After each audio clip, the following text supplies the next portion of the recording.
ஆமலே அந்த மலைவாசி காட்டுக்குள்ளே வாழ்கிற மலைவாசிகள் மத்தியில் திருமணமாகாமலே அந்த காட்டுக்குள்ளே வேலை செய்கிறாங்க. நிறைய பேர் கல்யாணம் ஆகி குடும்பமாக அங்கே வேலை செய்கிறாங்க. அப்படிப்பட்ட ஒரு இடம். 2 சகோதரிகள் அந்த மலையில் வேலை செய்கிறாங்க.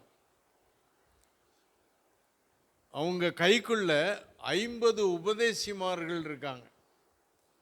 அந்த மலைவாசி ஜனங்களே அந்த 50 உபதேசியார்களும் 50 கிராமத்துக்கு பொறுப்பாக போட்டிருக்காங்க. இவங்க 2 சகோதரிகளும் அதை ஒவ்வொரு இடத்துக்கும் விசிட் பண்ணி அவங்கள உற்சாகப்படுத்துறது, வழி நடத்துகிற வேலையை செய்கிறாங்க.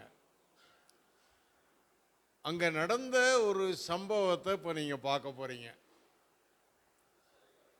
50 பேருக்குரிய சம்பளம் நம்ம ஹெட் குவார்ட்டர்ஸிலிருந்து அனுப்புவாங்க. பெரிய சம்பளம் கிடையாது, ஏன்னா அங்குள்ள லோக்கல் மிஷினரி அவங்களுக்கு குறைஞ்ச சம்பளம் தான். ஏன்னா அந்த காட்டுக்குள்ளே இருக்கிற ஊழியக்காரங்க இங்கேருந்து அனுப்பப்பட்டவர்களை போல் அல்ல. அவங்க அங்கேயே கிடைக்கிறத சாப்பிடுவாங்க, அங்கே ஊழியம் செய்வாங்க, ஆண்டவருக்கு சாட்சியாக இருப்பாங்க. அவங்க சம்பளம் 50 பேருக்கும் சேர்த்து சிட்டியில் சூரத் என்ற ஒரு பட்டணத்துக்கு அனுப்புவாங்க. அங்கே தான் பேங்க் இருக்குது. அவங்க வேலை செய்கிற இடம் அங்கேருந்து கிட்டத்தட்ட ஒரு 13 கிலோமீட்டர் தள்ளி இருக்கு. அப்போ 13 கிலோமீட்டரில் கொஞ்சம் தூரம் பஸ்ஸில் போகலாம், மலை அடிவாரம் வரைக்கும். அதுக்கு பிறகு நடந்தே போனோம். அந்த 2 சகோதரிகளும் அந்த சம்பளத்தை, அந்த 50 பேருடைய சம்பளம் பேங்க்கில் எடுக்கிறாங்க. அப்போ திருடர்கள் அந்த பேங்க்கில் அதை பார்த்துடுறாங்க. இந்த 2 பேரையும் ஃபாலோ பண்ணுறாங்க. அந்த திருடங்க மோசமான திருடர்கள். அவர்கள் பெண்களை கெடுக்கிறவங்க, பணத்தை கொள்ளடிக்கிறவங்க, ஒரு மோசமான மனிதர்கள். அவங்க கண் அந்த பேங்க்கில் பணம் எடுக்கிறத பார்த்துட்டாங்க. அங்கே நடந்ததை காட்சியில் பார்க்க போகிறோம். ஜெபக்குழு தலைவரின் இல்லத்தில் ஒரு நாள் தமது மிஷனரிகளுக்கு ஆபத்து என்று ஆவியானவரால் உணர்த்தப்பட்ட ஜெபக்குழு தலைவர் நண்பர் சுவிசேஷ குழுவின் மற்ற அங்கத்தினர்களை காலை 10 மணி முதல் மாலை 5 மணி வரை ஜெபிக்க அழைப்பு விடுக்கிறார். அன்று காலை 10 மணி முதல் மாலை 5 மணி வரை 12 விசுவாசிகள் கூடி குஜராத்தில் உள்ள சகோதரி ஜெயச்சந்திராவிற்காகவும் உடன் ஊழியர்களுக்காகவும் தொடர்ந்து ஜெபித்துவிட்டு மனநிறைவோடு வீட்டிற்கு சென்றார்கள். அன்று இரவு ஜெபக்குழு தலைவர் குஜராத்தில் உள்ள சகோதரி ஜெயச்சந்திராவிற்கு ஒரு கடிதம் எழுதுகிறார். சகோதரி ஜெயச்சந்திராவிற்கு, நேற்று இரவு உங்களுக்காக ஜெபிக்கும்படி ஆவியானவரால் உணர்த்தப்பட்டேன்.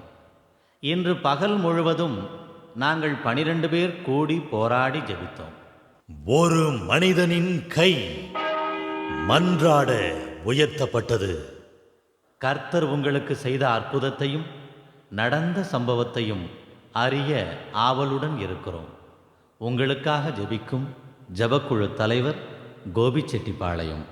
சகோதரி ஜெயச்சந்திரா ஆண்டவர் செய்த அற்புதத்தை விவரித்து பதில் கடிதம் எழுதுகிறார். அந்த அற்புதம் என்ன? குஜராத் மாநிலத்தில் சகோதரி ஜெயச்சந்திராவும் இன்னொரு சகோதரியும் வங்கியில் பணம் எடுத்துக் கொண்டிருக்கிறார்கள். திருடர்கள் 2 இதை கவனிக்கிறார்கள். பணத்துடன் சகோதரிகள் கிராமத்துக்கு செல்ல பேருந்து உயரமான மலைக்காட்டை கடந்து செல்கிறது. நடுக்காட்டில் 4 பாதை சந்திப்பில் சகோதரிகள் இருவரும் இறங்குகிறார்கள். திருடர்களும் அங்கேயே இறங்குகிறார்கள். சகோதரிகள் ஒத்தையடி பாதை வழியாக மலையின் மேல் நோக்கி நடக்கிறார்கள். திருடர்களும் புதருக்குள் மறைந்தபடியே அவர்களை பின்தொடர்கிறார்கள். என்ன ஆச்சரியம்!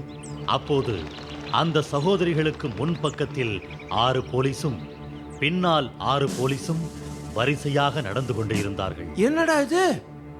எப்படி திடீர்னு போலீஸ் வந்தாங்க? வேற எங்கேயாவது போறாங்களோ? புதருக்குள் மறைந்திருந்த திருடர்கள் இதை கண்டு அதிர்ச்சியானார்கள்.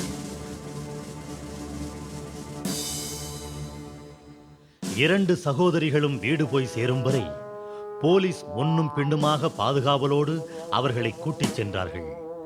திருடர்களும் மறைந்து பின்தொடர்ந்து கொண்டே சென்றார்கள். வீட்டு வாசலுக்கு வலது பக்கம் 6 போலீசும் இடது பக்கம் 6 போலீசும் அணிவகுத்து நின்றார்கள். 2 ஊழியரும் கதவை திறந்து உள்ளே சென்று கதவை பூட்டினார்கள்.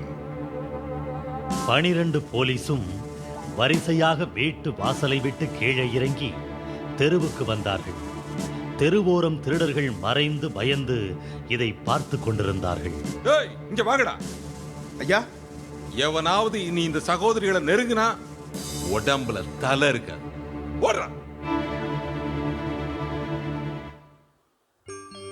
இந்த சம்பவம் நடந்து 1 வாரத்திற்கு பின்னர் கிராமம் ஒன்றில் ஊழியம் செய்து கொண்டிருக்கிறார்கள் நமது சகோதரிகள். அது அந்த திருடர்களின் கிராமம். அம்மா, இன்னைக்கும் போலீஸ்காரங்க வந்திருக்காங்களாம்மா? அரசாங்கமே உங்களுக்கு போலீஸ் பாதுகாப்பு கொடுத்துருக்குதோ? என்ன சொல்றீங்க? நாங்க போலீஸ பார்த்து எத்தனையோ வருஷங்களாச்சே. காட்டுக்குள்ள வாழ்ற நாங்க போலீஸ பார்க்க வாய்ப்பே இல்லையே. நீங்க சொல்றது புரியலையே. ஆமாம்மா, நீங்க பேங்க்ல பணம் எடுத்துட்டு வரும்போது நாங்க 2 பேரும் உங்க பணத்தை கொள்ளையடிச்சிட்டு உங்க 2 பேரையும் கெடுக்கணுங்கிற தப்பான எண்ணத்துல உங்களை பின்தொடர்ந்து வந்தோம்மா. அன்னைக்குதான் 12 போலீஸ் உங்களை சுத்தி பாதுகாத்து கொண்டு போனாங்க. நாங்க பார்க்கவே இல்லையே. உங்க முன்னாடி 6 போலீஸ், பின்னாடி 6 போலீஸ் பாதுகாப்பா வந்தாங்களே. நாங்க 2 கண்ணால பார்த்தோமேம்மா. எங்க கண்ணுக்கு தெரியவே இல்லையே. நாங்க பார்த்தோமேம்மா. கர்த்தர் தமது தூதனை அனுப்பி எங்களை காத்திருக்கிறார். கர்த்தருக்கு ஸ்தோத்திரம்.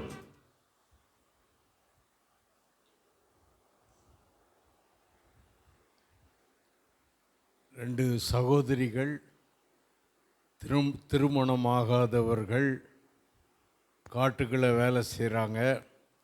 காட்டுவாசி மக்கள் மத்தியில் வேலை செய்கிறாங்க.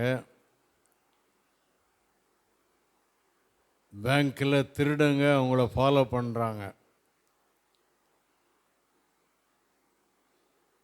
அப்போ அந்த நடுக்காட்டுகளை அவங்கள கெடுக்கணும், பணத்தை கொள்ளடிக்கணும் நெருங்கும்போது 12 போலீஸ் வந்துட்டாங்க நடுக்காட்டுகளை.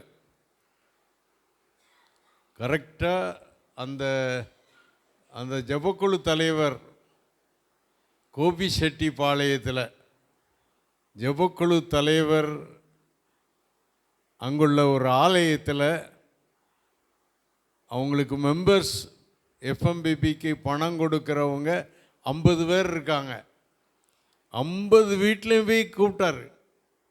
நம்ம ஊழியக்காரிக்கு ஏதோ ஆபத்து, இன்றைக்கி நம்ம ஜெபிக்கணும், நீங்கள் எப்படியா 10 மணிக்கு வந்துடுங்கன்னு சொல்லி எல்லா வீட்லேயும் காலையிலே தட்டி தட்டி ஒவ்வொரு வீட்லேயும் சொல்லிட்டாரு.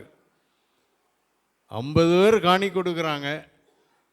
ஆனால் வந்தது 12 பேர் தான் வந்தாங்க. 10 மணிக்கு 12 பேர் வந்தாங்க. சாயங்காலம் 5 மணி வரைக்கும் ஜெபம் பண்ணாங்க. இப்போ நம்ம கூட இங்கே ஜெபம் பண்ண கூடி வந்திருக்கோம். இதே மாதிரி தான் அங்கே கோபிச்செட்டிப்பாளையத்தில் அந்த ஆலயத்தில் ஜெபம் பண்ண 12 பேர் வந்தாங்க. 10 மணிக்கு பேங்க்கில் திருடன் 2 திருடர்கள் பார்க்குறாங்க. கரெக்டாக 10 மணிக்கு பேங்க்கில் பணம் எடுக்கிறாங்க. 10 மணிக்கு ஆலயத்தில் ஜெபம் பண்ணுறாங்க. அந்த பஸ்ஸை விட்டு இறங்கி அந்த மலை மேலே ஏற ஆரம்பிக்கும்போது 12 போலீஸ் வந்துட்டாங்க. ஆனால் அந்த 2 ஊழியக்காரங்க கண்ணுக்குன்னு தெரியல. அது அந்த திருடங்க கண்ணுங்களுக்கு மட்டும் தெரிஞ்சுது. 12 போலீஸ் பாருங்க, 12 பேர் ஆலயத்தில் ஜெபிக்கிறாங்க, 12 போலீஸ் அங்கே சுற்றி வந்துட்டாங்க.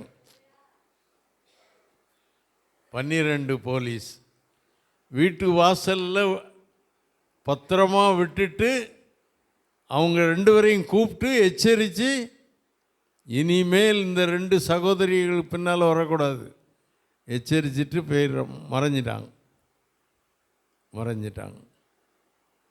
பாருங்க, அந்த சகோதரிகள் கண்ணுக்கு அது தெரியவே இல்லை. நம்ம இத்தனை பேர் ஜெபிக்கிறோம்னா நம்ம சார்பில் தூதர்கள் அங்கே வேலை செய்கிறாங்க. நீங்கள் ஜெபிக்கும்போது நீங்கள் யாருக்காக ஜெபிக்கிறீங்களோ அவங்கள காப்பாற்ற தூதர்கள் அனுப்பப்படுகிறார். வசனம் என்ன சொல்லுது? வழியெல்லாம் உன்னை காக்கும்படி தம்முடைய தூதர்களுக்கு கட்டளையிடுகிறார். நம்ம ஒருத்தருக்காக ஜெபிச்சோம்னா, ஒரு ஊழியக்காரனுக்காக, உங்கள் பிள்ளைக்காக நீங்கள் ஜெபிக்கும்போது தூதர்கள் அங்கே கட்டளை வருது, நீ போங்க. கரெக்டாக 5 மணி வரைக்கும் ஜெபம் பண்ணுறாங்க. 5 மணி வரைக்கும் தேவதூதர்கள் போலீஸ் வேடத்தில் பாதுகாத்து கொண்டு போகிறாங்க. இது நடந்த சரித்திரம். எஃப்எம்பிபி ஊழியத்தில், எங்கள் ஊழியத்தில் நடந்த உண்மையை படம் எடுத்து நான் காட்டுறேன். அதனால் நம்ம ஜெபிக்கிற ஜெபம் வீணாகாது. நீங்கள் லேசாக ஒரு சொட்டு கண்ணீர் விட்டீங்கன்னா அதுக்கு தனி பவர் இருக்கும். யாருக்கோ ஒரு ஊழியக்காரனுக்கு அல்லது உங்கள் பிள்ளைக்கு ஒரு சொட்டு கண்ணீர் விட்டீங்கன்னா ஆண்டவர் அதை அலட்சியம் பண்ண மாட்டார். அந்த கண்ணீர் ஆண்டவர் உடனே தூதர்களுக்கு கட்டளையிடுவார்.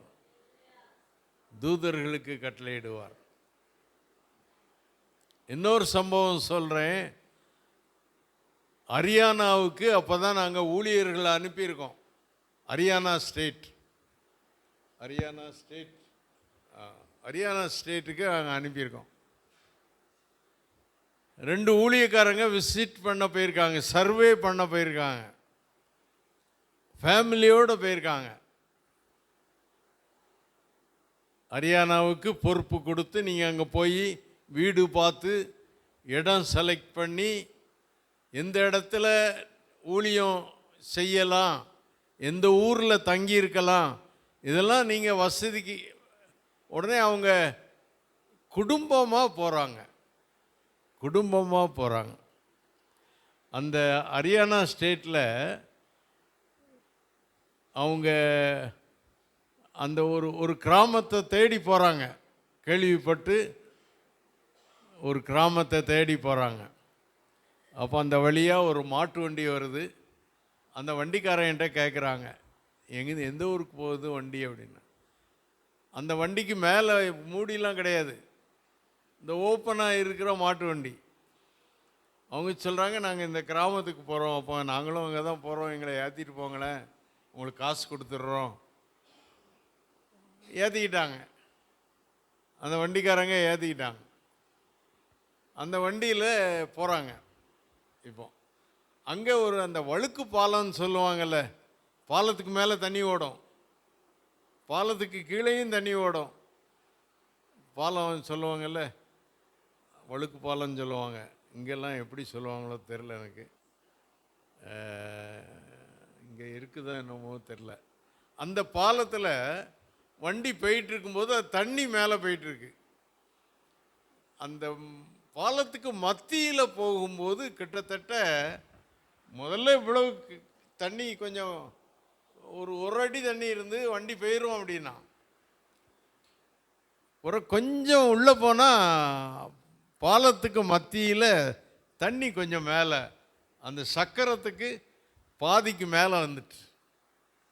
அப்போ அவன் சொல்கிறான் வண்டிக்காரன், இது வண்டியை இழுத்து வெளியே தள்ளிடும். ஏன்னா பாலத்துக்கு இந்த வழுக்கு பாலத்தில் இது சுவர் இருக்காது, கைப்பிடி சுவர் இருக்காது, மொட்டை பாலம். தண்ணி ஓடுறதுக்கு ஏற்றபடி பாலத்துக்கு மேலே தண்ணி ஓடும். அது கொஞ்சம் இழுக்க ஆரம்பித்தோன்னா வண்டிக்காரன் சொன்னால், இந்த ஊழியக்காரங்க 2 ஃபேமிலி இருக்கீங்க, வண்டி இழுத்து அந்த பக்கம் ஆற்றுல விழுந்துட்டுன்னா உங்களை காப்பாற்ற முடியாது, நீங்கள் வேறு பெண்கள் இருக்கீங்க, குழந்தை இருக்கீங்க, என்ன பண்ண, நீங்கள் தண்ணிக்குள்ளே வேற வந்துட்டோம், இறக்கி விடவும் முடியாது. அப்போ அந்த மிஷினரிகிட்ட சொன்னால், நீ பின்னால் இருந்து கொஞ்சம் தள்ளு, நான் கொஞ்சம் ஸ்லோவாக போகிறேன், வண்டி இழுத்துச்சுன்னா ஒன்றுமே செய்ய முடியாது, பாலம் அந்த ஆற்றுல தள்ளிடும், ஆற்றுல தள்ளிச்சுன்னா இழுத்துட்டே போயிடும், எல்லாரும் செத்து போயிடுவாங்க. அந்த டைமில் ஆற்றுக்கு அக்கறையில் அந்த பாலம் பக்கத்தில் ஒரு தலப்பா கட்டின ஒரு திடகார்த்தமான ஒரு மனிதன், அங்கே அவன் மாட்டை குளிப்பாட்டிக்கிட்டு இருந்திருக்கான். அவன் இதை பார்த்துருக்கான், வண்டி இழுத்துட்டு போயிருக்கு, அந்த பாலத்திலிருந்து ஆற்றுல வண்டி விழுந்துருங்கிறத பார்த்துருக்கான். பார்த்த உடனே அவன் வேகமாக தண்ணிக்குள்ளே ஜம்ப் பண்ணி நீச்சல் அடித்து அந்த அந்த பாலம் அந்த ஆற்றுல விழுறதுக்கு முன்னால் போய் சக்கரத்தை பிடிச்சிக்கிட்டான். விளங்குதா உங்களுக்கு? இப்போ ஒரு சக்கரம் பாலத்துக்கு வெளியே வந்துட்டு, ஒரு சக்கரம் பாலத்தில் இருக்கு, தண்ணிக்குள்ள இருக்கு. அவன் என்ன செய்யறான், இந்த சக்கரத்தை அவன் நீச்சல் அடிச்சுக்கிட்டு இந்த பாலத்துக்கு வெளியே வந்த சக்கரத்தினுடைய அச்சிய தான் தோளில் தூக்கி வச்சுக்கிட்டான். அவன் அவ்வளவு கொஞ்சம் பெரிய ஆளாக இருந்திருக்கான். தோளில் தூக்கி வச்சுக்கிட்டான், ஒரு சக்கரம் மட்டும் பாலத்தில் இருக்கு. அவன் சொல்லியிருக்கான், நீங்கள் பயப்படாதுங்க, நான் அப்படியே அமைதியாக நான் கரவலே அக்கறை கொண்டு போயிடுறேன், பின்னால் இருந்து யாராவது தள்ளுங்க. பின்னால் நம்ம மிஷினரிகள் பின்னால் இருந்து தள்ளியிருக்கான். அவங்க மனைவி பிள்ளை எல்லாருமே வண்டி மேலே இருக்காங்க. அப்படியே கொண்டு போய் அடுத்த சக்கரம் வெளியே வராமல் ரொம்ப பாதுகாப்பாக கொண்டு போய் ஆற்றுக்கு அக்கறையில் கொண்டு விட்டான். அது அது எப்படி அற்புதம் நடந்துன்னே தெரில. அவரே சொல்கிறாரு, அது முடியாத காரியம். ஆனால் அந்த தனிப்பட்ட ஒரு மனிதன் பத்திரமா, ஒரு சக்கரம் பாலத்தில் இருக்கு, ஒரு சக்கரம் இவன் தோளில் இருக்கு, அவ்வளோ பத்திரமா கொண்டு வந்து அக்கறையில் விட்டான். விட்ட உடனே இவங்கெல்லாம் வண்டியை விட்டு இறங்கி, ஏன்னா அவன் உயிரை காப்பாற்றினான், அவனுக்கு நன்றி சொல்லணும்னு சொல்லி நம்ம மிஷினரிகள் 2 பேர், ஒருத்தருடைய மனைவி, அந்த வண்டிக்காரன் அந்த ஊருக்காரன், இவ்வளோ பேரும் அவன்கிட்ட போய் அந்த தலப்பா கட்டியிருந்தானே அவன்கிட்ட முன்னால் வந்து கையை கூப்பி, நீர் வந்து காப்பாற்றினீங்க, நீங்கள் வரலன்னா ஆத்தோடு நாங்கள் போயிருப்போம் அப்படின்னு சொல்லி வணக்கம் போட்டு நன்றி சொல்லிக்கிட்டு இருக்கும்போதே அந்த ஆள் இல்லை, அந்த ஆள் மறைஞ்சிட்டார். அது தேவதூதனாக இருந்திருக்கு, அது தேவதூதன். ஏன்னா இவங்க நேரில் பார்த்து கண்ணை திறந்து நன்றி சொல்கிறாங்க, ஆற்றுக்கு அக்கறை இல்லை, அவர் அப்படியே மறைஞ்சிட்டார். அப்போ தான் தெரிஞ்சுது தேவதூதனை கர்த்தர் அனுப்பி இருக்கிறார்.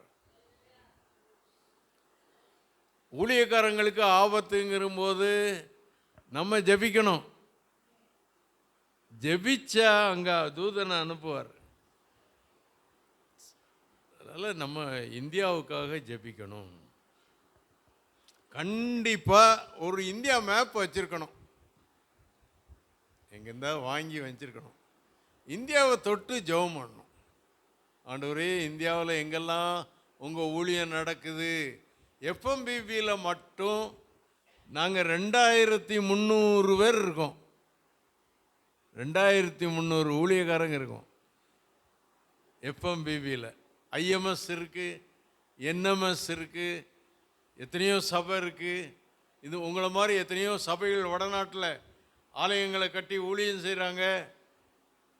லட்சக்கணக்கான ஊழியங்கள் நாட்டில் நடக்குது, ஜெபக்கூட்டங்கள் நடக்குது. ராஜஸ்தானில் ஒரு இன்ஜினியர், கவர்மெண்ட் இன்ஜினியர், அங்கே வேலை பார்த்துட்டு இருக்கும்போது ஆண்டவர் உணர்த்திருக்கார், ரட்சிக்கப்பட்டவர். ஆண்டவர் உணர்த்திருக்கார். ஆண்டவர் உணர்த்தி, நீ வேலையை விட்டுட்டு இந்த மக்கள் மத்தியில் என்னை பற்றி சொல்லணும், இதை ஆண்டவர் உணர்த்திருக்கார். அவர் வேலையை ரிசைன் பண்ணிவிட்டு அவர்கிட்ட ஒரு ஜீப் மட்டும் இருந்திருக்கு.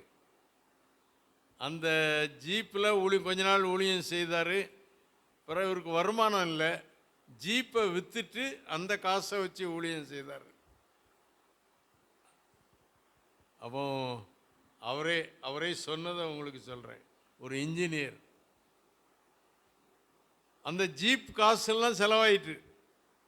சபை அப்போ தான் ஆரம்பிக்கிறாரு, மக்கள் வர்றாங்க, ரொம்ப கூட்டங்கள் வரல.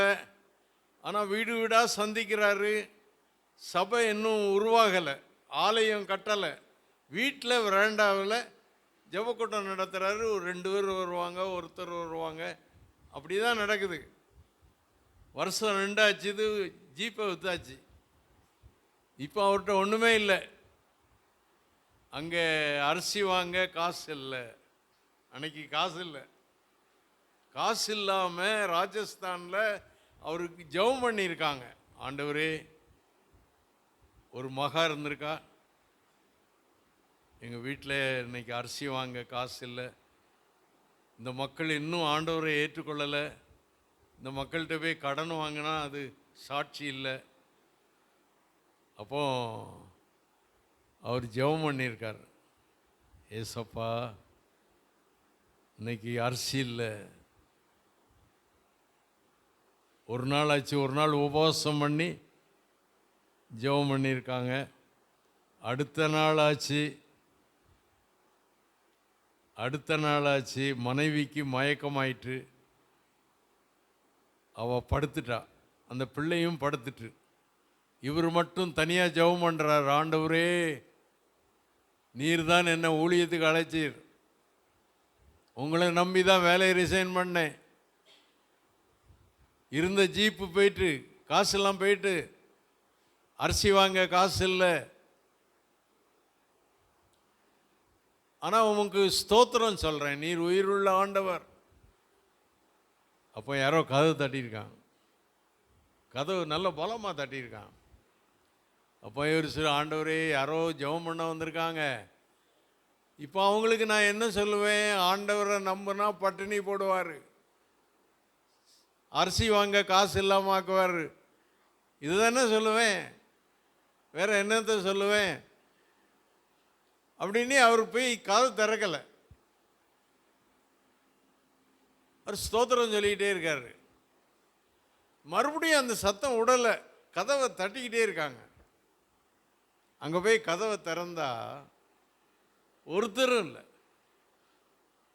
இவ்வளவு நேரம் கதவை தட்டினாரு, ஆளே இல்லையேன்னு சொல்லி அங்கே அந்த பக்கம் இந்த பக்கம்லாம் பார்க்குறாரு, ஒரு ஆள் இல்லை. ஆனால் அந்த வாசல்ல ஒரு பாத்திரம், ஒரு பாத்திரம், அந்த பாத்திரத்தில் மாவு இருக்கு. நல்ல நம்ம வீட்டில் அது என்ன மாவுன்னு தெரில, ஆனால் அவர் சாம்பிள் இங்கே மெட்ராஸ் கொண்டு வந்திருந்தார். அவர் மெட்ராஸுக்கு வந்திருந்தார். அப்போ சொன்னார், அந்த பாத்திரம் முழுதும் மாவு இருக்கு. உடனே அவசரமாக ஒய்ஃபை எழுப்பி அந்த மாவு என்ன மாவுன்னு டேஸ்ட் பார்த்து அதில் ஒரு அப்பம் சுட்டிருக்காங்க. அந்த அப்பம் சுட்டால் அதில் ஸ்வீட் இருக்குது, நல்லா இருக்குது, சாப்பிட நல்லா இருக்குது. அந்த மன்னா மாதிரி இருக்குது, சாஃப்டாக இருக்குது. சாப்பிட்ருக்காங்க, ராத்திரி சாப்பிட்ருக்காங்க, அடுத்த நாளும் அந்த மாவை எடுத்து சாப்பிட்ருக்காங்க.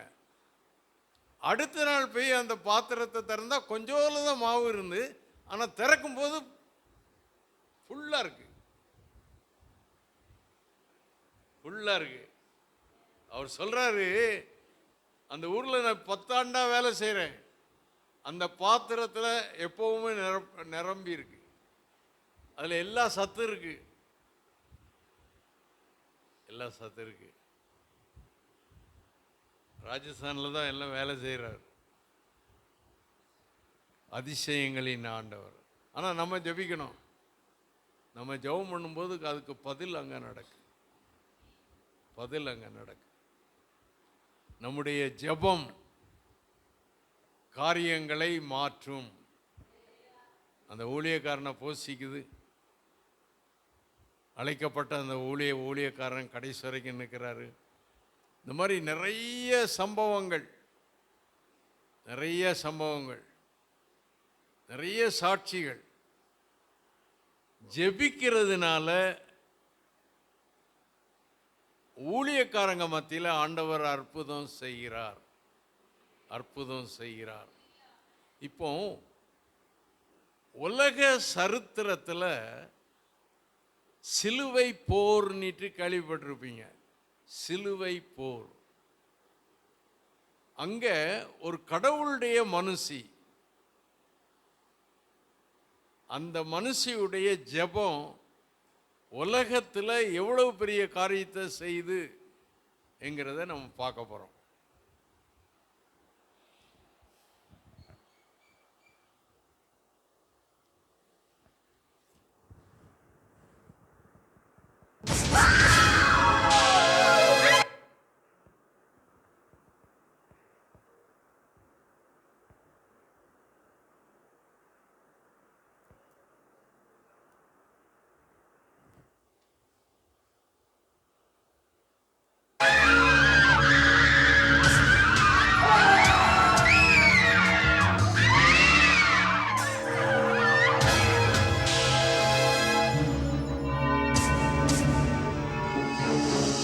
ரோம மகாராஜா கான்ஸ்டன்டைன் மன்னன் அவனுடைய ஆட்சி காலத்தில் பல்லாயிரக்கணக்கான கிறிஸ்தவ விசுவாசிகளை தெரு கம்பங்களில் கட்டி, தலையை துணியால் சுற்றி, தலையில் எண்ணெய் ஊற்றி தீ வைத்து, தெருவிளக்காக அவர்களை கட்டி வைத்து சித்திரவதை செய்தான். ராஜ வீதியில் கிறிஸ்தவர்கள் பந்தங்களாக எரியும் போது வேசிகளோடு கான்ஸ்டன்டைன் மன்னன் பவனி வருவான். அவனுடைய ஆட்சி காலத்தில் ஏராளமான கிறிஸ்தவ தலைவர்கள் கொடிய சிறையில் அடைபட்டு கிடந்தார்கள். ராஜாவின் முதல் மனைவி பட்டத்து ராணி ஹோலி ஹெலினா ரகசிய கிறிஸ்தவள் என்று அறிந்த ராஜா அந்த மகாராணியை தனி சிறைக்குள் அடைத்தான். கிறிஸ்தவத்தை அடியோடு அழித்துவிட துடித்தான்.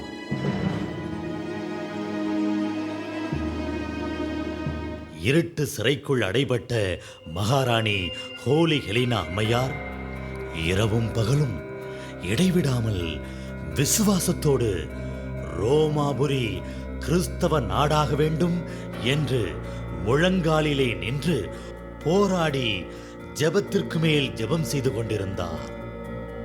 மகாராணி ஹெலினாவின் மகன் இளவரசனை உயிருக்கு ஆபத்தான கிழக்கு தீவுகளுக்கு நாடு கடத்தினான் மன்னன் கான்ஸ்டன்டைன்.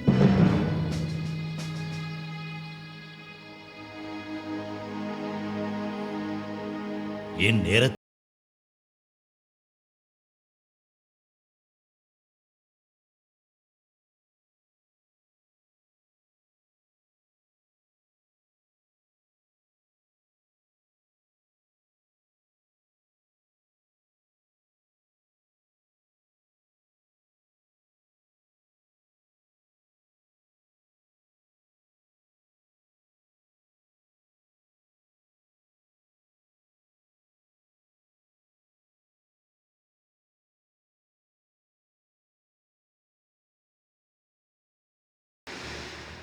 அரசே, அரசே, நாம் மிகுந்த ஆபத்தான நிலையில் இருக்கிறோம். இப்போது நாம் தப்ப வேண்டுமானால் நாடு கடத்தப்பட்ட இளவரசரான உங்கள் முதல் மனைவியின் மகனை உடனடியாக நம்முடைய நாட்டிற்கு அழைத்து வர வேண்டும்.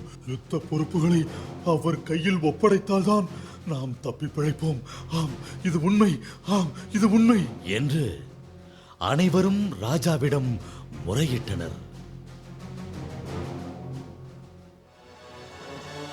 இளவரசன் ரோமாபுரிக்கு அழைத்து வரப்பட்டார். ஹோலி ஹெலினா ராணியின் மகன் ரோம படைக்கு தலைமை தாங்கினார். ஆனால் எந்த போர் தந்திரமும் கைகூடவில்லை.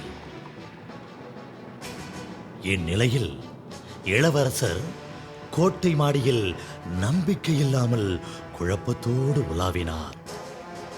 தாயார் ஹெலினா அம்மையாரோ போராடி ஜெபம் செய்து கொண்டிருந்தார்.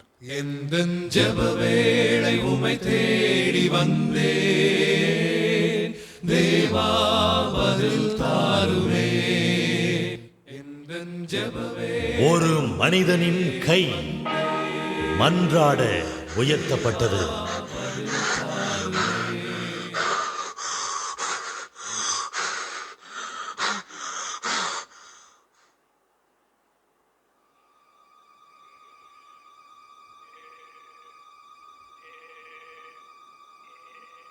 அன்று இரவு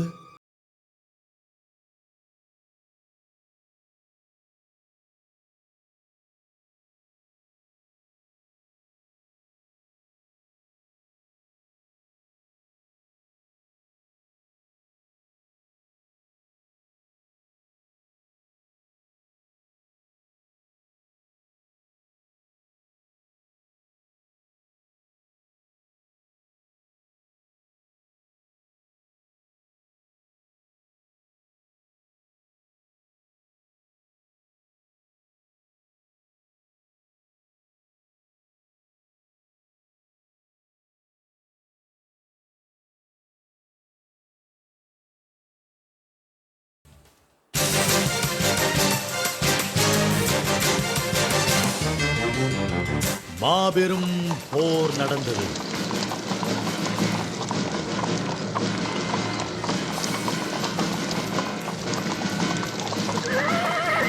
ஆறு நாடுகளையும் வென்று அடிமைப்படுத்தினார் அந்த இளவரசர். இதுவே சிலுவை போர் என்று சரித்திரத்தில் குறிக்கப்படுகிறது. சிறையில் இருந்த ஹெலினா மகாராணியை ராஜசிம்மாசனத்தில் அமர்த்தினார் வெற்றி பெற்ற அந்த இளவரசர். கிறிஸ்தவ ஆட்சி அன்று ஆரம்பமானது. படைத்தலைவனாயிருந்த மகன் கான்ஸ்டன்டைன் தி கிரேட் என்ற பெயரில் ரோமாபுரியை ஆண்டார். எல்லோரும் கிறிஸ்தவர்களாக மாற ராஜ அழைப்பு கொடுக்கப்பட்டது.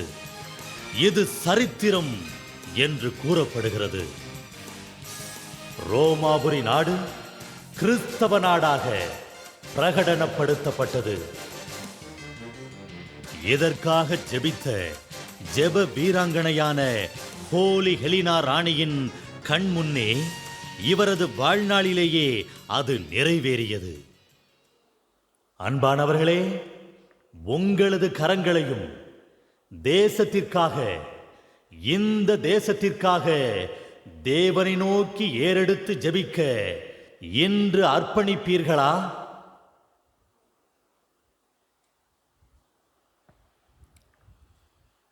உலக சரித்திரத்தை பார்த்தோம். ரோம் தேசம் கிறிஸ்தவர்களை அழித்து கொண்டிருந்த காலம். கான்ஸ்டாண்டி என்ற ராஜா காலத்தில் கிறிஸ்தவங்களை தலையில் துணியை கட்டி எண்ணெய் ஊற்றி தீ வச்சு ஸ்ட்ரீட் லைட்டாக வச்சுருந்தான். அந்த ராணி ரட்சிக்கப்பட்டாள் என்று அறிந்து இருட்டறையில் அடைச்சி வச்சான். அந்த அம்மா ஹெலினா அந்த இருட்டறையில் இரவு பகலாக ஜெபித்தாங்க. ரோம் நாடு கிறிஸ்தவ நாடாகணும்.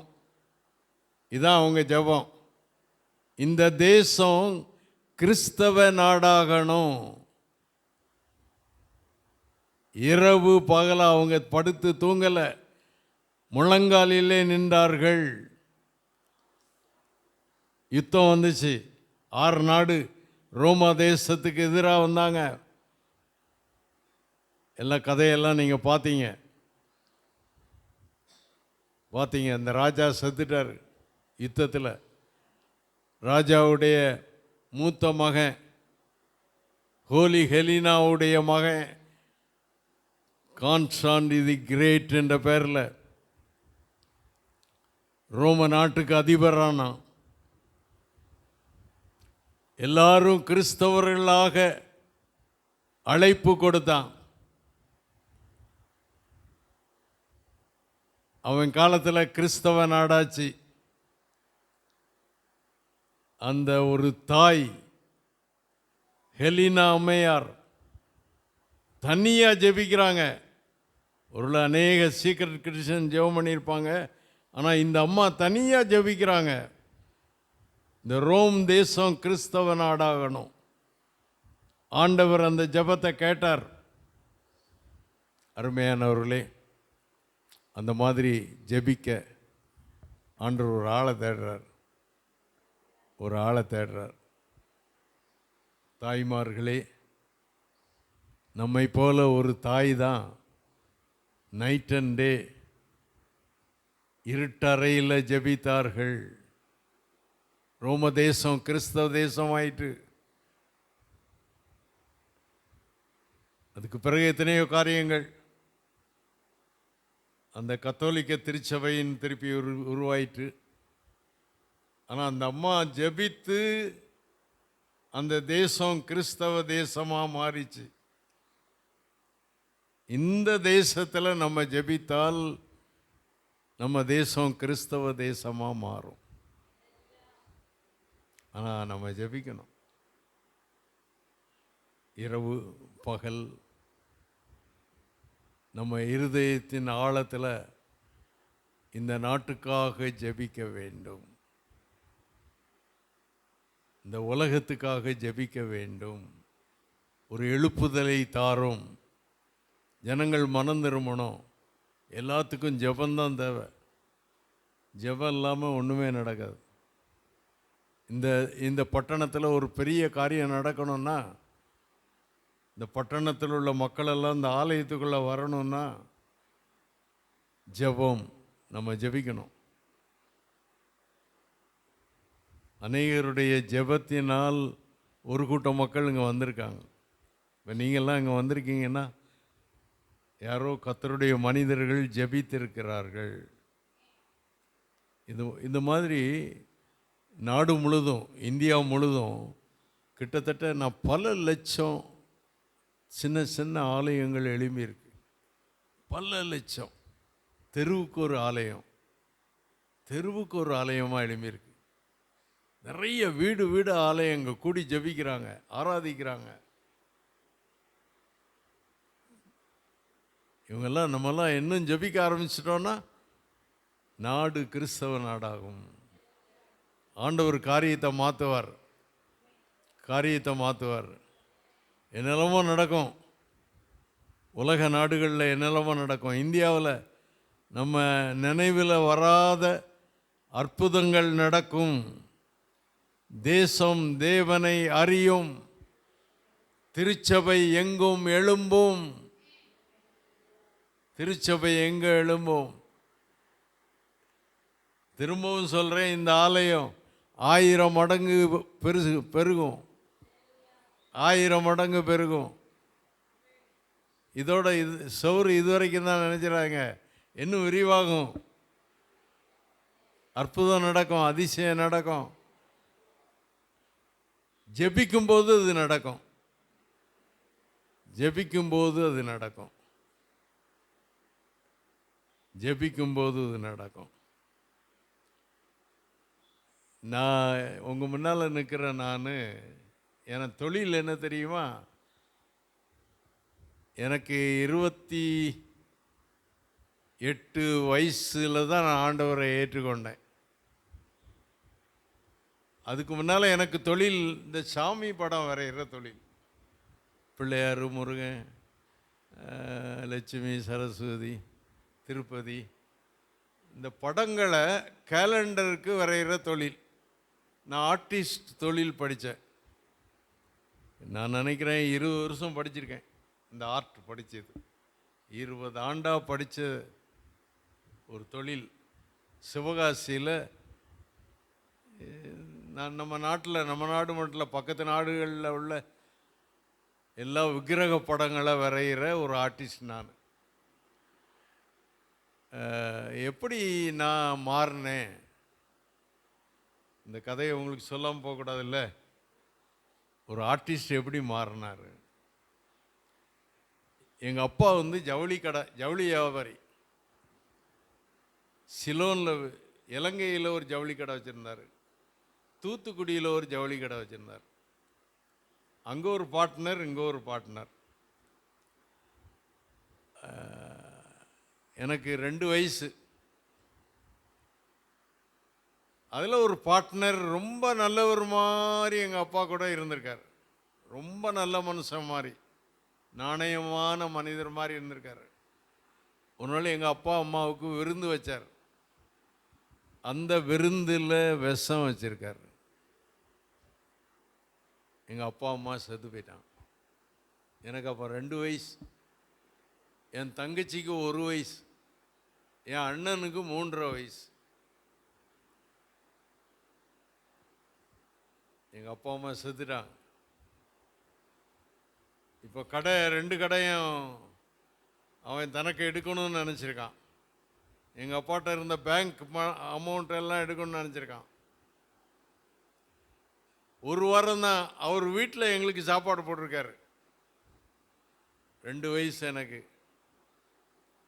ஒரு நாள் ராத்திரி மதுரை, அந்த தூத்துக்குடியிலேருந்து மதுரைக்கு கொண்டு வந்து ஒரு தெருவில் அனாதையாக விட்டு போயிட்டான். 3 பச்சை குழந்தைய, 1 வயசு என் தங்கச்சி, 3 பிள்ளைகளையும் ஸ்ட்ரீட்டில் விட்டு போயிட்டான். அனாதையாக விட்டு போயிட்டான். எங்கள் அப்பா சொத்து எல்லாத்தையும் தனக்கு எடுத்துக்கிட்டான், தனக்காகிட்டான். அதுக்கப்புறம் நாங்கள் தெருவில் இருந்து எப்படி 1 வயசு பிள்ளை எவ்வளோ கஷ்டப்பட்டுருப்போன்னு எனக்கே தெரியாது. ஏன்னா 2 வயசு, எனக்கு என்ன தெரியும், என்ன கஷ்டப்பட்டோம், எங்கே போனோம், எங்களை யார் வளர்த்தா, அதெல்லாம் தெரியாது. ஆனால் எனக்கு ஞாபகம் இருக்குது, ஒரு 8 வயசு இருக்கும்போது எங்கள் ஊர் பக்கத்தில் உள்ள ஒரு கிராம முன்சிப், அவர் எனக்கு மாமா வேணும். அங்கே உள்ள ஒரு இந்து கோயில் தர்மகர்த்தா அவர் எங்களை மதுரையில் தெருவில் கண்டுபிடிச்சி, பிச்சை எடுக்கிற நிலையில் கண்டுபிடிச்சி எங்களை வந்து எங்கள் அம்மாவுடைய அம்மா வீட்டில் விட்டார். அது எப்படி, அதெல்லாம் எனக்கு தெரியல. சின்ன வயசில் எங்கள் பாட்டி வீட்டில் வளர்கிறேன். எங்கள் அப்பா ஜவுளி கடையில் வேலை செய்தவர், அவர் கையில் எங்கள் அப்பாவுடைய ஒரு சொத்துக்குரிய பட்டா அவர் கையில் கிடச்சிருக்கு. அவர் அதை ஒழிச்சு வச்சு எப்படியாவது இந்த பிள்ளைகளுக்கு சேர்த்துடணும்னு சொல்லி எங்களை தேடிக்கிட்டே இருந்திருக்கார். கடையை விட்டு வெளியே வந்துட்டார். 8 வருஷமாக தேடி இருக்கார். எனக்கு 10 வயசு இருக்கும்போது அந்த பாட்டி வீட்டுக்கு வந்துட்டார். அந்த சொத்து பட்டாவை கொண்டாந்துட்டார்.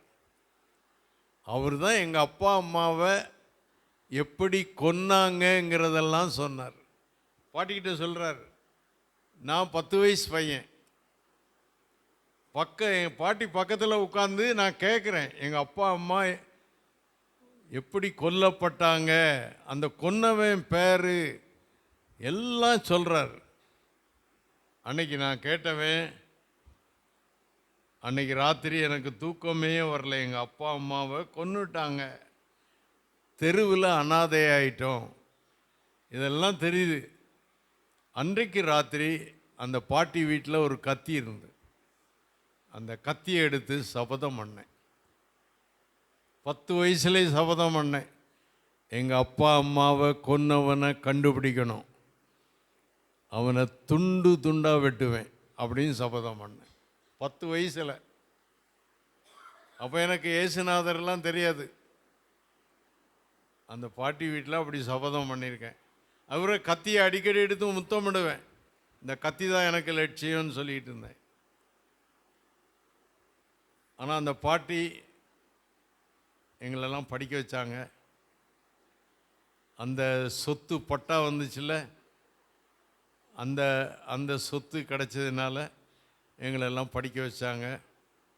நாங்கள் எங்கள் அண்ணன், நான், தங்கச்சி எல்லாம் படித்தோம். நான் நல்ல அழகாக படம் வரைகிற ஆளாக இருந்திருக்கேன். சின்ன வயசுலே நான் 8ஆம் கிளாஸ் படிக்கும்போதே அந்த டிராயிங் மாஸ்டர் கோர்ஸ் முடிச்சிட்டேன். 9ஆம் வகுப்பு படிக்கும்போது டிராயிங் மாஸ்டர் கோர்ஸ் முடிச்சிட்டேன். எஸ்எஸ்எல்சி படிக்கும்போது ஆர்ட்டில் பெயிண்டிங்லாம் படித்தேன், டிசைன் இதெல்லாம் படித்தேன். இந்த சின்ன வயசுலே சிவகாசிக்கு என்னை கைட் பண்ணிட்டாங்க. அங்கே தான் நிறைய ஆர்டிஸ்ட் இருக்காங்க, இந்தியாவில் உள்ள சாமி படம் வரைகிற இடம் அதான், அங்கே கொண்டு விட்டாங்க. பிறகு நான் ஒரு 10 வருஷமாக விக்கிரகங்கள் படம் தான் வரைஞ்சிட்டு இருந்தேன். ஆனால் ஆண்டவர் என்னை தெரிந்து கொண்டார். நான் செய்கிறது விக்கிரக படம்னாலும் ஆண்டவர் என்ன கண்டார். எனக்கு ஒருத்தர் அடிக்கடி ஆண்டவரை பற்றி சொல்ல வருவார், இதெல்லாம் சாமி இல்லைப்பா, உண்மையான சாமி இயேசுநாதர். இதெல்லாம் ஒரு படம் வரைஞ்சா லட்சம் படம் பிரிண்ட் பண்ணுறான், லட்சம் வீட்டில் தொங்குது, இதெல்லாம் செய்யக்கூடாது, கடவுளுக்கு பிரியமில்லாதது சொல்லுவார். ஆனால் எனக்கு ஒரு நாளைக்கு வேலை செய்தால் 1000 ரூபா கிடைக்கும். அன்றைக்கு நான் சொல்கிறது 60 வருஷத்துக்கு முன்னால் நல்ல வருமானம் இருந்துச்சு. ஆனால் ஆண்டவர் என்னோட அடிக்கடி பேசுவார், நீ செய்கிற தொழில் நல்லதல்ல. இதுக்கிடையில் ஒரு கொல்லக்குடியில் போய் அவன்கிட்ட ஒரு நல்ல ஸ்ப்ரிங் பட்டை கொடுத்து ஒரு வீச்சருவா செய்தேன். அந்த ஆளை கொல்றது சின்ன கத்தி வச்செல்லாம் கொல்ல முடியாது, நல்ல பெரிய கத்தி வச்சு தலையை துண்டாக எடுக்கணும். எனக்கு ஒரே எண்ணம், அந்த உலகத்தில் எவ்வளோ தான் பணம் சம்பாதிச்சாலும் எங்கள் அப்பா அம்மாவை கொன்னவனை தலையை எடுக்கணும். அப்போ எனக்கு 25, 26 வயசுலலாம் அவனை தேடினேன். அப்போல்லாம் நான் சென்னைக்கு வந்தேன். அவன் சென்னையில் இருக்கான்னு கேள்விப்பட்டு சென்னையில் வந்து தேடினேன். ஆனால் அவனை கண்டுபிடிக்க முடியல. அவன் ஒரு ஆள் இங்கே சென்னையில் தான் இருந்திருக்கான். சென்னையில் மட்டும் இல்லை, இது ஊரை பக்கம் தானே, இதுலேருந்து ஒரு 10 கிலோமீட்டரில் இருந்திருக்கான். எனக்கு தெரியாது, இந்த பக்கம்தான் இருந்திருக்கான் அவன். ஆனால் நான் சென்னை முழுதும் தேடி பார்த்துட்டு அவனை கண்டுபிடிக்க முடியல. ஆனால் என்னை சந்திக்க வந்தாரே ஒருத்தர், எஸ்யூ ஸ்கிரிப்சர் யூனியனில் ஊழியம் செய்கிற ஒரு வாலிபன் என்னை அடிக்கடி வந்து சந்திப்பார். ஏசப்பாவை பற்றி சொல்லுவார். இந்த பைபிளும் எனக்கு கொடுத்தாரு, நீ படிக்கணும்ப்பா, அது உண்மையான சாமியுடைய வார்த்தை இதில் தான் இருக்குது, நீ விக்கிரகம் வரையக்கூடாது. எனக்கு ஒரு பிரச்சனை ஒரு நாள் வந்துச்சு, சில பிரச்சனைகள். அப்போ இந்த இயேசுநாதர் இதை நான் கொஞ்சம் நினச்சிக்கிடுவேன். உண்மையான எனக்கே தெரியும், நான் வரைகிற சாமியெல்லாம் சாமி இல்லைன்னுட்டு என் மனசுக்கே தெரியும். ஆனால் பணத்துக்காக வரைவேன். ஆனால் இந்த இயேசுவை நான் மறக்க முடியல. அவரை நான் வேண்டிக் கொள்ள ஆரம்பித்தேன், ஜெபம் பண்ண ஆரம்பித்தேன். என்னை கிறிஸ்தவ கூட்டத்துக்கெல்லாம் கூட்டு போனார். கொஞ்சம் கொஞ்சமாக ஆண்டவரை அறிய ஆரம்பித்தேன். பேப்டிசம் கூட எடுத்துட்டேன். பேப்டிசம் எடுத்தாலும் அந்த கொலை வெறி மாறலை. அந்த கத்தியை தூக்கி தூர போடலை.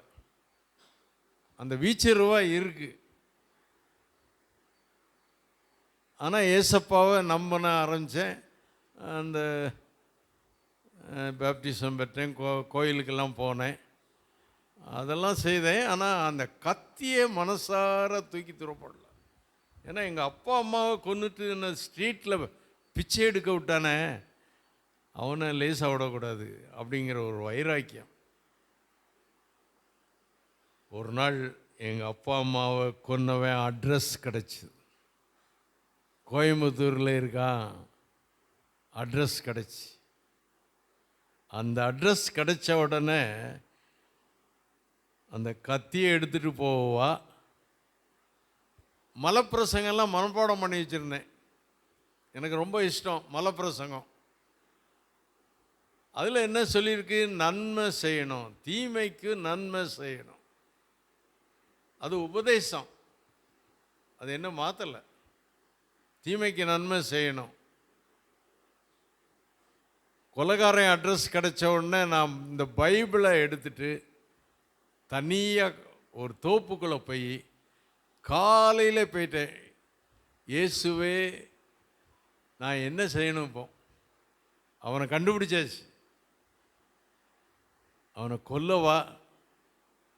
நான் என்ன செய்யணும்? நான் ஜெபம் பண்ணேன். அப்போல்லாம் நான் இப்படி இந்த சோசியம் பார்க்குற மாதிரி பைபிளை திறப்பேன். அப்போ நான் பைபிள் படிக்கிறதே எனக்கு தெரியாது. அப்படி திறப்பேன், என்ன வருதோ அதை படிப்பேன். அப்படி தான் படிச்சுட்டு இருந்தேன். அன்றைக்கும் அந்த இடத்துல பாருங்கள், ரோமர் நிருபத்தை படித்தேன். ஆவியானவர் நம்ம கூடயே இருக்கார், நம்ம கூடயே பேசிக்கிட்டே இருக்கார். நமக்கு தெரியாது, நம்ம ஒருவேளை என்ன எப்படியோ இருக்கலாம், ஆனால் ஆவியானவர் நம்ம கூட இதயத்தை தட்டி கொண்டே இருக்கார். அவர் உள்ளே வரல, அதனால தான் கத்தியை இன்னும் வச்சுக்கிட்டு இருக்கேன். அவர் உள்ளே வந்தால் அந்த கத்தியை தூரப்பட்டிருப்பேன்ல, உள்ளே வரல.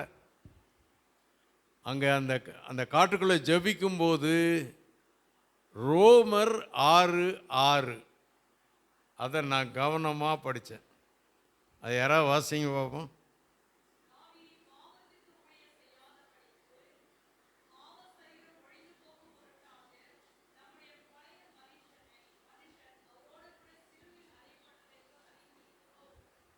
அந்த வசனத்துக்கு ஒரு விளக்கம் ஒரு பெரியவர் எழுதின புக்கு என் கையில் இருந்து. பாவ சரீரம், மாம்ச மனிதன். இயேசு சிலுவையில் தொங்கும்போது அந்த பாவ சரீரத்தை சுமந்தார். அந்த மாம்ச மனிதனை, இந்த உலக மனுஷனை, பாவ சுவாபம் உள்ள மனுஷனை அவர் சுமந்தார். அவர் மரிக்கும்போது நானும் அவரோடு கூட செத்துட்டேன். அந்த சத்தியம்தான்.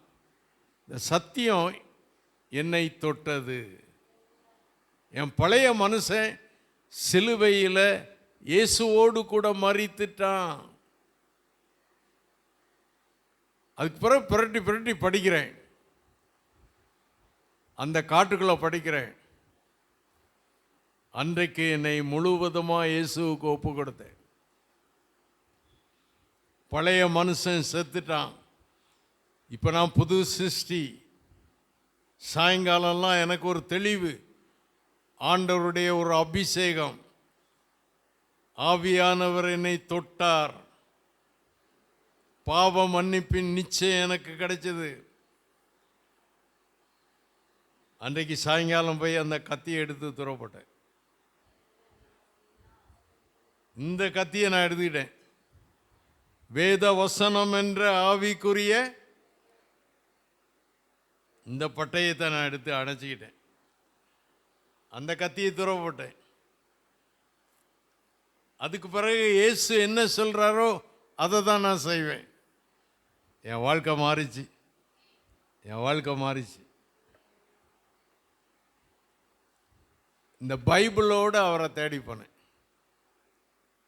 அங்கே போனால் அவர் ஒரு பெரிய கம்பெனி கோயம்புத்தூரில், அவர் வெளிநாட்டு பேங்கில் ஒரு லோன் எடுத்திருக்காரு. அந்த லோனை அடைக்க முடியாமல் அந்த கம்பெனி பேங்க்கை எடுத்துட்டு வீடு எல்லாமே போயிட்டு அங்கே தார் ரோடு போட்டுட்ருக்காங்க, அதுக்கு தண்ணி சம்மந்துட்டு இருக்காரு. ஒரு கோட்டை செவரு பக்கத்தில் கந்தல் ஷெட்டில் அவர் பிள்ளைகள் மனைவி எல்லாம் உட்காந்துருக்காங்க. ஒரு கந்தல் ஷெட்டில் என்ன 2 வயசில் தெருவில் விட்டவர் இப்போ அவர் தெருவில் உட்காந்துருக்கார். அங்கே போய் நான் பார்க்குறேன், அவர்கிட்ட விசாரிக்கிறேன், இன்னார் நீங்கள் தானா, நீங்கள் தானா, ஏன் இந்த மாதிரி நிலைக்கு வந்தீங்க? அவருடைய மனைவி சரித்திரத்தை சொல்லுது, எப்படி எல்லாத்தையும் இழந்து தெருவுக்கு வந்துட்டோம். அப்போது ஆண்டவர் என்ற மலப்பிரசங்கத்தை ஞாபகப்படுத்துகிறார். தீமைக்கு நன்மை செய். கோயம்புத்தூரில் அவருக்கு ஒரு வேஷ்டி வாங்கினேன், பட்டு வேஷ்டி வாங்கினேன், ஒரு சட்டை வாங்கினேன், ஒரு சால் வாங்கினேன், அவர் மனைவிக்கு ஒரு சாரி வாங்கினேன். ஒரு பார்சல் பண்ணி அவர்கிட்ட போய் கொடுத்தேன். அந்த கொலை வெறியெல்லாம் என்னை விட்டு போயிட்டு, பழைய மனிதன் பாவ மனுஷன் செத்துட்டான், சிலுவையிலே இயேசுவோடு கூட செத்துட்டான். இப்போ நான் புது சிருஷ்டி. அவருக்கு அதை கொண்டு கொடுத்தேன். என்னை மாற்றியிருந்தார். அவருக்காக ஜெபித்தேன். பல முறை அவரை பார்க்க போவேன், ஸ்வீட் வாங்கிட்டு போவேன், பழம் வாங்கிட்டு போவேன். அவருக்கு இயேசுவை சொன்னேன். இப்போ அந்த குடும்பம் முழுவதும் கிறிஸ்தவர்கள், அந்த கொலைக்காரர் குடும்பம் முழுவதும் கிறிஸ்தவங்க. இன்றைக்கும் தூத்துக்குடியில் தான் இருக்காங்க. நான் போய் பார்ப்பேன், அடிக்கடி பார்ப்பேன். இயேசு என் வாழ்க்கையை மாற்றினார். அப்போ தான் ஆண்டவர் என்கிட்ட பேசினார். அந்த கொலைகாரனுக்கே நீ என்னை பற்றி சொன்ன, அவன் இரத்தப்பழியை நான் தலையில் வாங்கி கொண்டதை, சிலுவையில் அவன் இரத்தப்பழியை நான் ஏற்றுக்கொண்டதை நீ சொன்ன. இதே செய்தியை நாடு முழுதும் சொல்லணும், உலகம் முழுதும் சொல்ல வருவியான்னு அழைச்சார். நான் என்னை ஒப்பு கொடுத்தேன். 28 வயசில் ஒப்பு கொடுத்தேன். இனி நான் உமக்கு, நான் பழைய நிறைய சாமி படம் எல்லாத்தையும் குமிச்சு போட்டு மண்ணெண்ணெய் ஊற்றி தீ வச்சேன். இனி இந்த விரல் பணத்துக்காக வரையாது, பிசாசை வரையாது. இனி விரல் இயேசுவுக்கு, என்னை இயேசுவுக்கு கொடுத்தேன். 28 வயசில், இன்னைக்கு 82 வயசு. இயேசுவையே ஊராக சொல்லிகிட்டு இருக்கேன். நாடு முழுதும் இந்தியாவில் 40,000 ஊரில் மீட்டிங் நடத்தியிருக்கோம். பக்கத்து நாடுகள்லாம் போயிருக்கேன். இயேசுவையே சொல்லிகிட்டு இருக்கேன். 82 வயசுல இன்னும் சொல்லிகிட்டு இருக்கேன். இன்றைக்கி உங்கள்கிட்ட வந்து சொல்கிறேன். இந்த சாட்சியை எல்லாருக்கும் சொல்கிறேன். உங்கள்கிட்டையும் சொன்னேன். இயேசு மனிதனை தேவகுமாரனாக மாற்றுகிறார், தேவனுடைய பிள்ளையாக மாற்றுகிறார். மனுஷீக தன்மையை சிலுவையில் எடுத்துட்டாரு. தெய்வீக தன்மையை சிலுவையில் நமக்கு கொடுக்கிறார், உயிர்த்தெழுந்த சரீரத்தில் கொடுக்கிறார். தேவனுடைய பிள்ளை என்ற அதிகாரத்தில், அதுக்கு பிறகு நான் அவருடைய கழுதை ஆயிட்டேன். அவரை சுமக்கும் கழுதை. ஆண்டவரை ஜெருசலேமில் ஒரு கழுதை சுமந்துச்சு போச்சு இல்லை, அப்படி ஒரு கழுதை தான். இயேசு என் மேலே இருக்கார். உங்கள் ஊருக்கு வந்திருக்கேன். அவர் சொல்ல சொன்னதை சொல்லிட்டேன். நீங்கள் ஜெபிக்கணும். ஹெலினா அம்மா மாதிரி ஜெபிக்கணும். அவர் சொன்னார், இந்த ஆலயம் பெருசாகும் சொன்னார். 1000 மடங்கு பெருக பண்ணுவேன். இந்தியாவில் நடக்கிற ஊழியத்துக்காக இங்கே ஜெபம் நடக்கணும். அதை ஆண்டவர் எதிர்பார்க்கிறாரு. இந்த இடத்துல 3 பேர் கையை பிடிச்சு ஜெபம் பண்ணாங்க பாருங்க, ஒரு கம்பை பிடிச்சிக்கிட்டு. அது இங்கே நடக்கணும். அவருடைய ஏக்கம் அது. நீங்கள் இங்கே ஜெபிச்சா அங்கே அற்புதம் நடக்கும். நண்பர் சுவிசேஷ ஜெபக்குழுவில் ஒரு பத்திரிக்கை போடுறாங்க, ஜெப குறிப்பு மாதம் மாதம் அனுப்புவாங்க. அதை நீங்கள் கண்டிப்பாக ஜெபம் பண்ணி அதை வாசித்து ஜெபம் பண்ணணும். செய்வீங்களா? எப்படி? ஒன்றும் சத்தமே இல்லை. ஏன்னா நாங்கள் காட்டுக்குள்ளே இருக்கோம், காட்டுக்குள்ளே வேலை செய்கிறோம். 2300 பேர் வேலை செய்கிறாங்க. காடு மலை, பயங்கரமான கிறிஸ்தவத்துக்கு விரோதமான ஒரு கூட்டம் மத்தியில் வேலை செய்கிறாங்க. அவங்க பாதுகாப்புக்காக நீங்கள் ஜெபிக்கணும். அதை சொல்ல தான் என்னை அனுப்புனார். மறுபடியும் இந்த வயசில் ஓகே, நிறைய எத்தனையோ காரியங்களை சொல்லணும்னு நான் நினச்சேன். இப்போ ஒரு சின்ன காட்சியை பார்க்க போகிறோம். கொஞ்சம் கவனமாக பார்க்கணும். அதை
காரணம் யார்?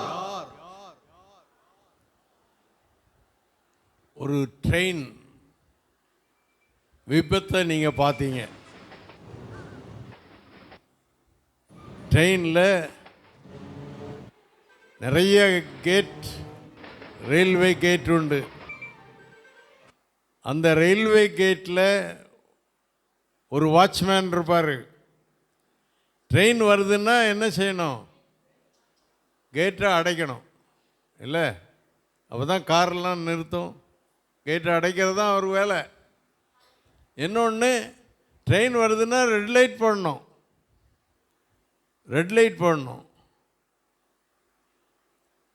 இதெல்லாம் செய்கிற அந்த வாட்ச்மேன் தூங்கிட்டாருன்னா என்ன நடக்குது?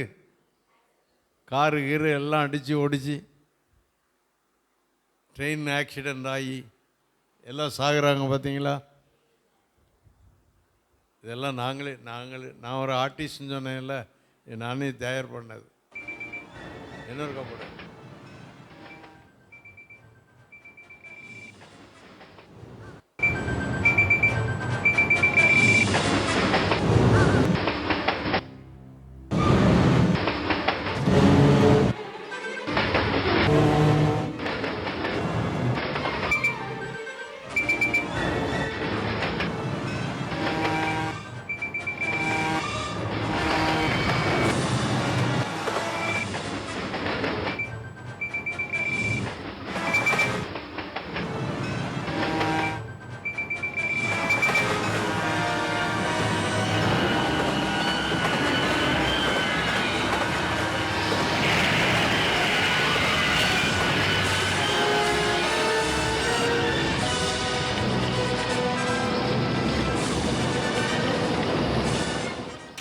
காரணம் யார்?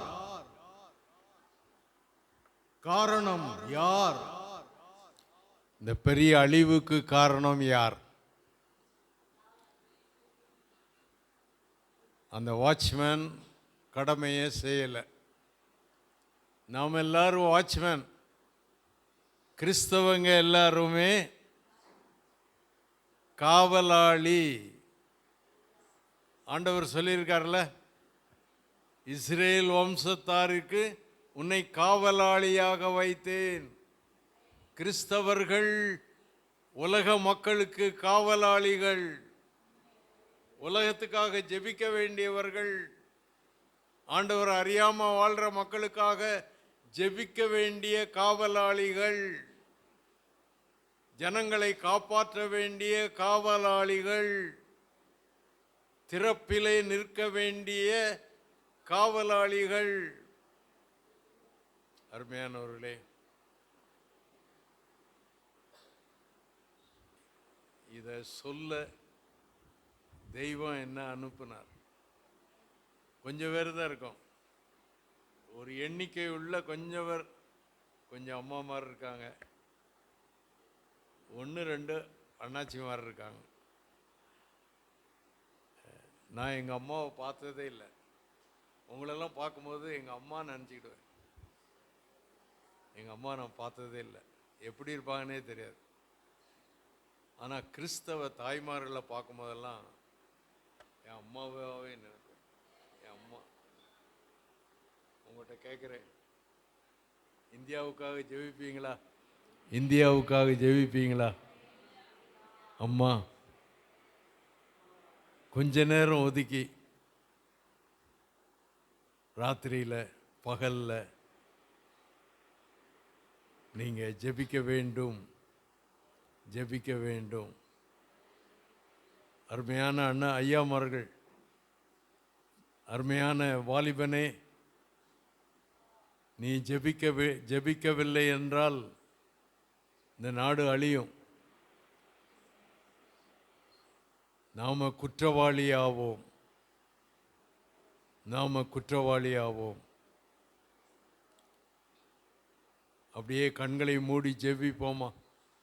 ஆண்டவரே, நாங்கள் ஜெபிப்போம், எங்கள் நாட்டுக்காக ஜெபிப்போம், இந்த உலகத்துக்காக ஜெபிப்போம். ஆண்டவரை அறியாத ஜாதிகள், ஆண்டவரை அறியாத மக்களுக்காக ஜெபிப்போம். அந்த மாதிரி நல்ல தீர்மானம் செய்கிறவங்க என்னோடு கூட எழும்பி நின்று கொள்ள கேட்கிறேன். ஆண்டவரே, நாங்கள் எங்கள் நாட்டுக்காக ஜெபிப்போம், எங்கள் நாட்டில் உம்மை அறியாத மக்களுக்காக ஜெபிப்போம், ஜெபிப்போம்.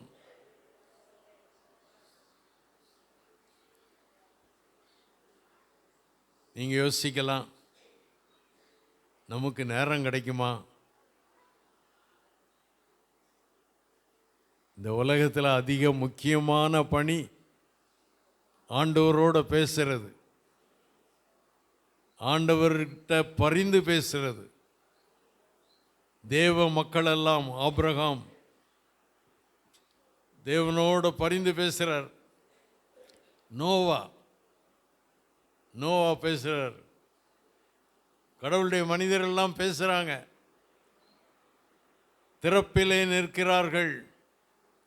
ஆண்டவர் நம்மை அழைக்கிறார், நம்ம எல்லாரும் ஜெபிப்போம்.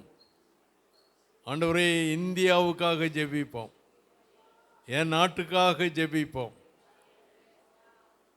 என் குடும்பத்தில் உள்ள அத்தனை பேரும் ரட்சிக்கப்பட ஜெபிப்போம். இந்த ஊரில் நிறைய மக்கள், நிறைய வீடு இருக்கு, அவங்கெல்லாம் ரட்சிக்கப்படணும். உங்களை ஆராதிக்க இங்கே வரணும். ஜெபிப்போம், தவறாமல் ஜெபிப்போம். பாவத்தை விட்டுட்டு கர்த்தரிடத்தில் மனம் திரும்பணும். கத்தியோட கொலை செய்ய அலைந்தவன் இன்னைக்கு உங்க முன்னால் நிற்கிறேன். அருமையானவர்களே, இப்படிப்பட்ட மக்களெல்லாம் மனம் திரும்பணும், மனம் திரும்பணும். நாங்கள் ஜெபிக்க எங்களை ஒப்பு கொடுக்கிறோம். மோசே, ஆரோன் ஊர் ஒருத்தரை தாங்கி தேவனுடைய கோலை தூக்கி பிடிச்சி 3 பேர் இணைஞ்சு நின்று ஜெபிக்கிறாங்களே, அதுபோல நாங்களும் ஜெபிப்போம். ஆண்டவரே, இந்த சபைக்காக ஸ்தோத்திரம், இந்த சபை போதகர்களுக்காக ஸ்தோத்திரம், இந்த ஆலயத்தை கட்டின மக்களுக்காக ஸ்தோத்திரம். கட்டும்போது நீர் அவர்களுக்கு சொன்ன வாக்குத்தத்தங்களுக்காக ஸ்தோத்திரம். எதற்காக இந்த ஆலயத்தை கட்டினீர்? என்ன நோக்கத்துக்காக கட்டினீர்? இந்த ஆலயத்தில் தேவதூதர்களின் சேனை தங்கியிருக்காங்களே, எதுக்காக?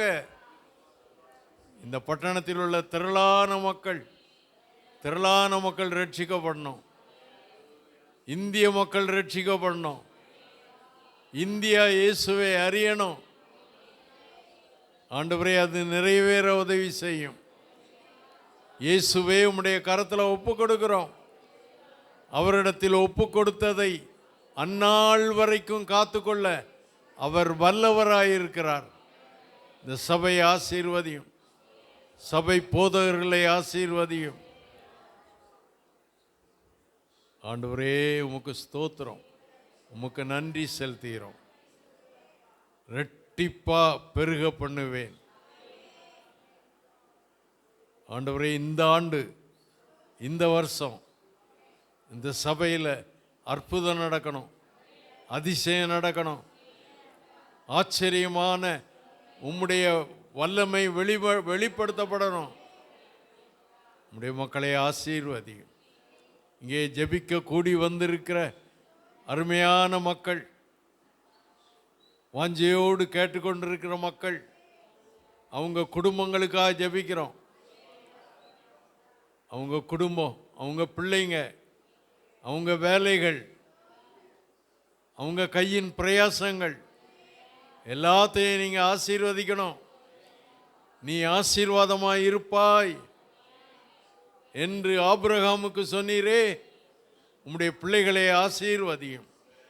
இயேசு கிறிஸ்துவின் மகிமையான நாமத்தினாலே ஜெபம் கேளும் பிதாவே, ஆமென்.